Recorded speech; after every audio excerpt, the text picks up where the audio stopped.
ব্যাডিং পত্র গুছিয়ে নিয়ে আমি যাচ্ছি কোথায় জানতে হলে পুরো ভিডিওটা দেখতে থাকো। আমি কিন্তু ব্যাডিং পত্র গুছিয়ে নিয়ে একবার ট্রেন ধরে চলে এসেছি শিয়ালদা, কিন্তু আবার ট্রেন কোন প্ল্যাটফর্মে দেবে সেটাই দাঁড়িয়ে দাঁড়িয়ে দেখছি। যাই হোক, ট্রেন কিন্তু চলে এসেছে, এখন ট্রেনের গেট খোলেনি তাই বসে আছি। এখন চলো ট্রেনে ওঠা যাক। কিন্তু আমি একটাই ভুল করে ফেলেছি, বাইরে থেকে চামচ নিয়ে যেতে ভুলে গেছি, তাই চামচ কিনে নিয়ে এখন আবার ট্রেনে উঠে পড়লাম। তো খেতে তো হবে, কারণ আমাদের ট্রেন অনেকটা লেট, মানে অনেকটা রাতে। তো খেয়ে নিয়েছে, আর ওই যে দক্ষিণেশ্বর মন্দির দেখা যাচ্ছে। যাই হোক, এখন কিন্তু ট্রেন আমাদের ঢুকে পড়েছে মালদাতে, আর আমি সকালবেলায় এখন দেখছি কত সুন্দর লাগছে ভোরের দৃশ্যটা। কিন্তু ভোরের দৃশ্যটা দেখতে দেখতে আমি না কখন যে ঘুমিয়ে পড়েছি নিজেই জানি না।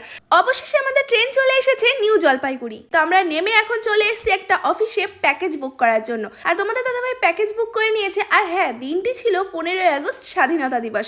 দেশ তো স্বাধীন হয়েছে, কিন্তু আমরা মেয়েরা কি স্বাধীন হয়েছি? না, আমরা মেয়েরা কোনোদিনই স্বাধীন হয়নি। যদি স্বাধীন হতো তাহলে হয়তো রাক্ষসদের কবলে মেয়েরা পড়তো না এবং তাদেরকে বেঘরে প্রাণ হারাতেও হতো না।